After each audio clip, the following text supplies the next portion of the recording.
नमस्कार।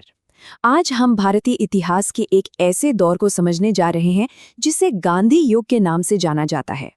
ये वो समय था जिसने भारत की तकदीर को, भारत के भविष्य को हमेशा के लिए बदल दिया। हमारा ये पूरा विश्लेषण खास तौर पर यूपीएससी, स्टेट पीएससी, एसएससी और रेलवे जैसे एग्जाम्स की तैयारी करने वालों के लिए है, जहां हम हर एक जरूरी घटना और तथ्य को बहुत गहराई से समझेंगे। तो आज हम किन किन विषयों पर बात करेंगे? देखिए, सबसे पहले हम गांधी जी के शुरुआती जीवन के बारे में जानेंगे, मतलब एक परिचय। इसके बाद हम देखेंगे कि दक्षिण अफ्रीका उनके लिए सत्याग्रह की एक प्रयोगशाला, एक लैबोरेटरी कैसे बना। फिर हम भारत में उनके शुरुआती आंदोलनों को समझेंगे। उसके बाद उन बड़े राष्ट्रव्यापी आंदोलनों पर बात करेंगे जिन्होंने ब्रिटिश हुकूमत की नींव हिला दी थी। और फिर स्वतंत्रता की कहानी को उसके अंजाम तक पहुंचाएंगे। और आखिर में एग्जाम के लिहाज से जो सबसे जरूरी तथ्य हैं उन्हें एक बार फिर से दोहराएंगे। तो चलिए बिल्कुल शुरुआत से शुरू करते हैं। हमारा पहला सेक्शन है गांधी एक परिचय।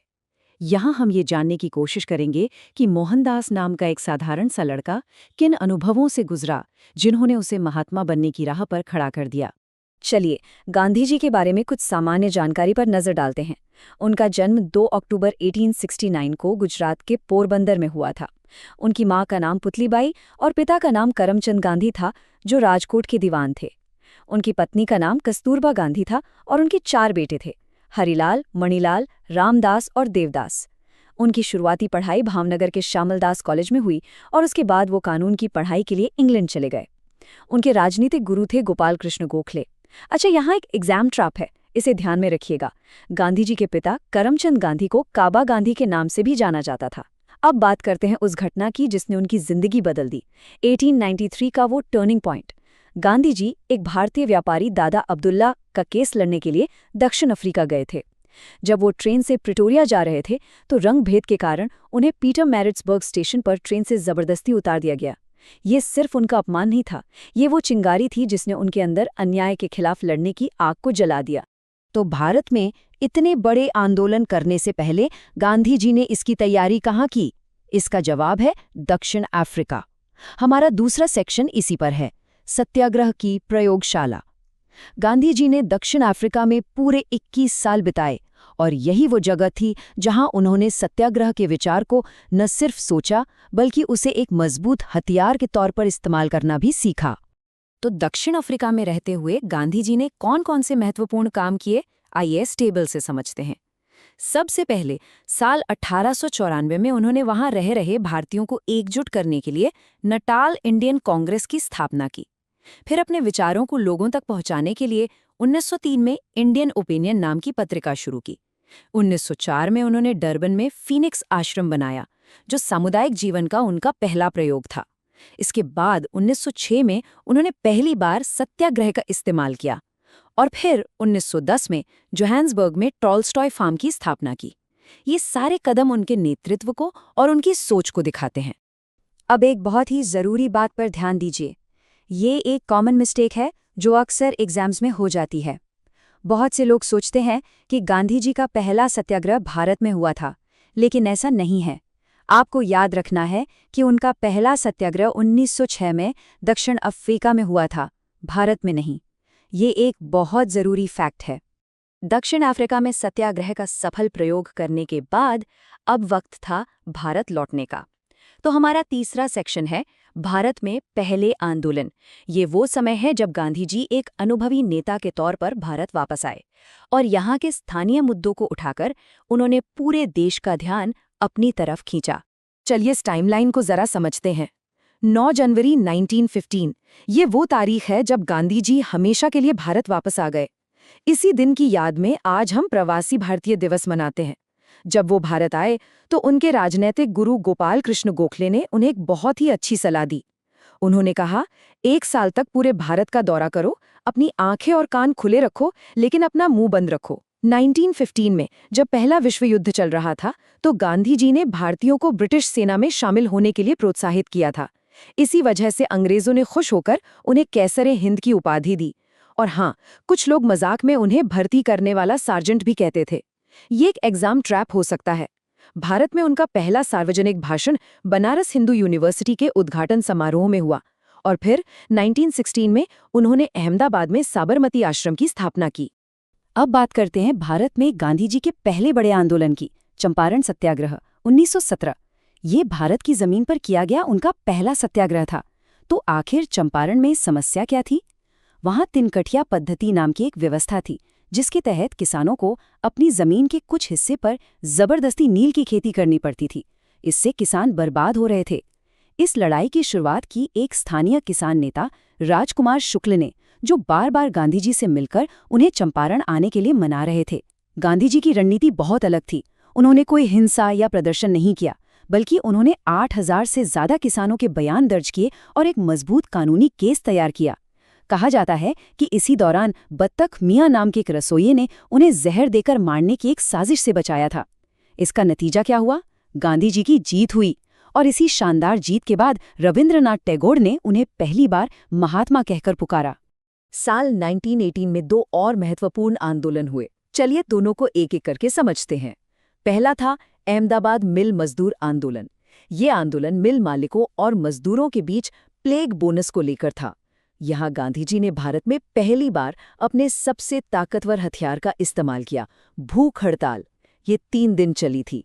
याद रखिएगा, गांधी जी की पहली भूख हड़ताल अहमदाबाद में हुई थी, चंपारण में नहीं। दूसरा आंदोलन था खेड़ा सत्याग्रह। ये गुजरात के किसानों के लिए था। उनकी फसल बर्बाद हो गई थी, लेकिन फिर भी अंग्रेज उनसे लगान वसूल रहे थे। और यही वो आंदोलन था जहां सरदार वल्लभभाई पटेल पहली बार गांधी जी के साथ जुड़े। छोटे छोटे स्थानीय आंदोलनों में सफलता पाने के बाद अब मंच तैयार था एक बड़े राष्ट्रव्यापी आंदोलन के लिए। हमारा अगला सेक्शन है राष्ट्रव्यापी प्रहार और ठहराव। इसमें हम देखेंगे कि कैसे पूरे देश ने एक होकर आवाज उठाई और फिर कैसे कुछ घटनाओं की वजह से उस आंदोलन को अचानक रोकना पड़ा। साल 1919 को भारतीय इतिहास का एक काला साल माना जाता है। इसकी शुरुआत हुई रॉलेट एक्ट से। इसे काला कानून भी कहा गया। इसका सीधा मतलब था न कोई अपील, न कोई वकील, न कोई दलील। पुलिस सिर्फ शक के आधार पर किसी को भी अनिश्चित काल के लिए जेल में डाल सकती थी। इसके खिलाफ पूरे देश में गुस्सा फैल गया।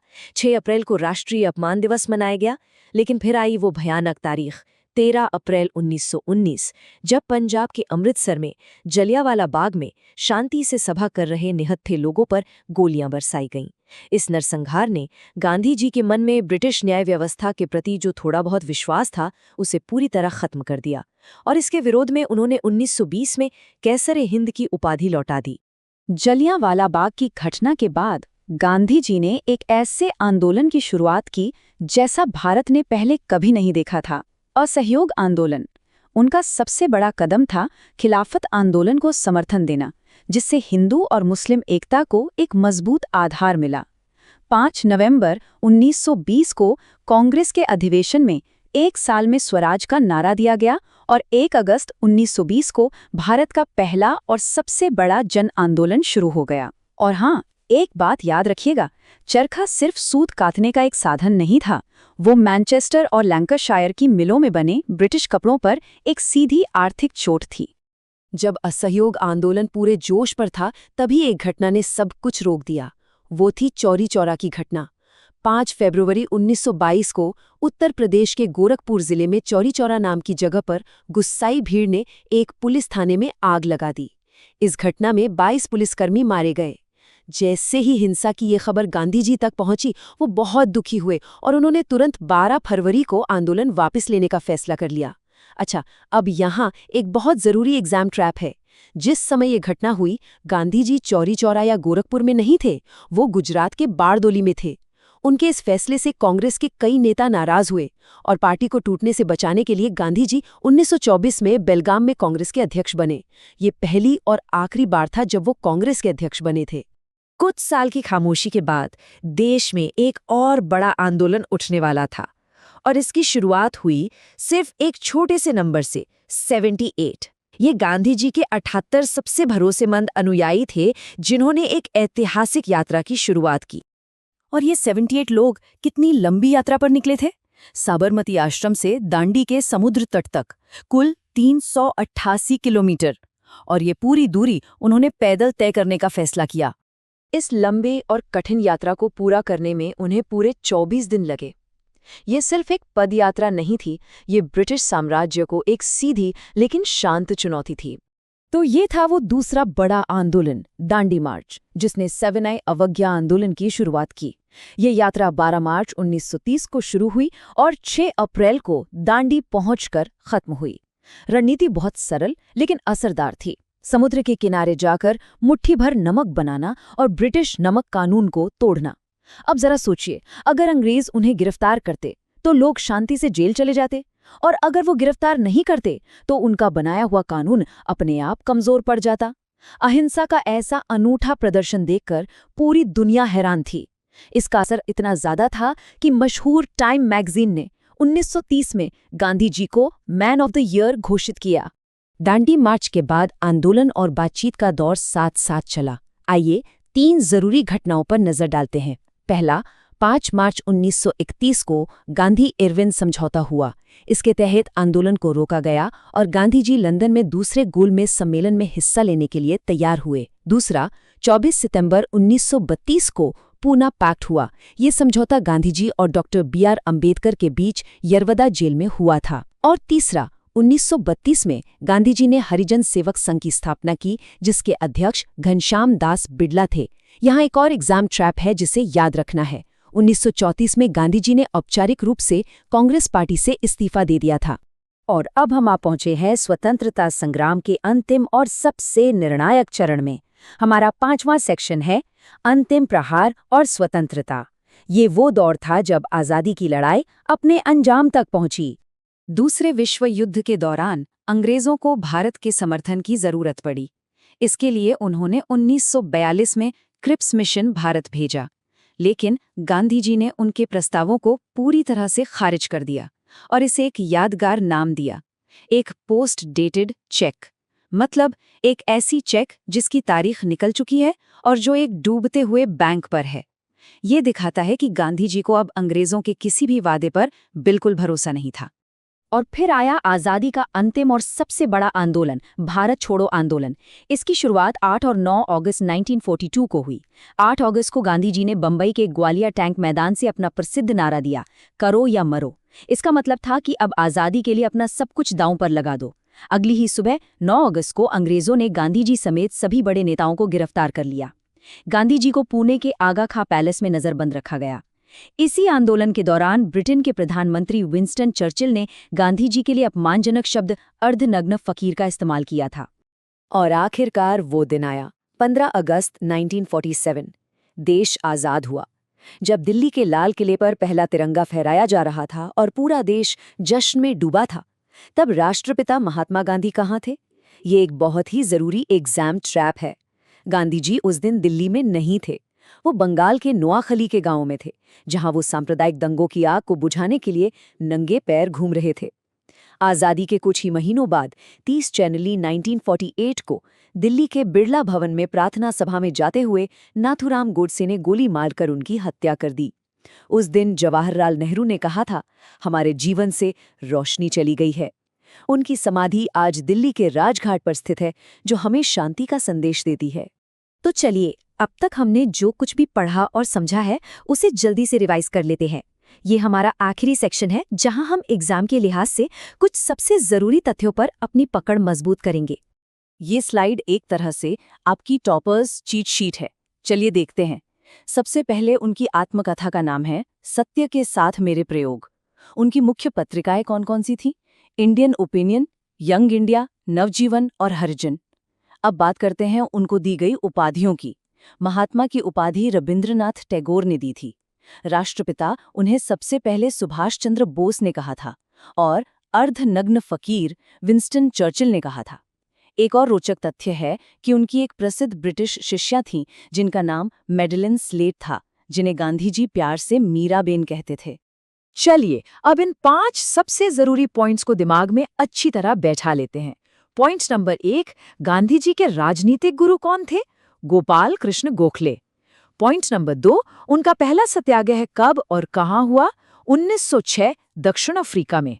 और भारत में पहला सत्याग्रह 1917 चंपारण में। पॉइंट नंबर 3, भारत में उनकी पहली भूख हड़ताल कब हुई? 1918 अहमदाबाद मिल आंदोलन में। पॉइंट नंबर 4, वो कांग्रेस के अध्यक्ष कितनी बार बने? सिर्फ एक बार, 1924 के बेलगाम अधिवेशन में। और पॉइंट नंबर 5, वो कौन से गोलमेज सम्मेलन में शामिल हुए थे? सिर्फ दूसरे गोलमेज सम्मेलन में 1931 में। ये 5 तथ्य कभी नहीं भूलने हैं। अब आते हैं पहले एग्जाम ट्रैप पर, जिससे हमें बचना है। अक्सर ये सवाल पूछा जाता है या ये कन्फ्यूजन होता है कि चौरी चौरा की घटना के समय गांधी जी वहीं मौजूद थे। तो क्या ये सच है? नहीं। याद रखिएगा, उस समय वो गुजरात के बारदोली में थे। ये एक बहुत आम गलती है जो लोग करते हैं। और हमारा दूसरा और आखिरी एग्जाम ट्रैप, 15 अगस्त 1947 यानी आज़ादी के दिन गांधी जी कहाँ थे? क्या वो दिल्ली में लाल किले पर जश्न में शामिल थे? बिल्कुल नहीं। जैसा हमने पहले भी बात की, वो उस दिन कलकत्ता के पास नोआखली में दंगों की आग बुझा रहे थे। ये एक तथ्य हमें गांधी जी के व्यक्तित्व के बारे में शायद किसी भी और चीज से ज्यादा बताता है। इसी विचार के साथ हम आज का ये विश्लेषण यहीं समाप्त करते हैं। उम्मीद है ये आपके लिए उपयोगी साबित होगा।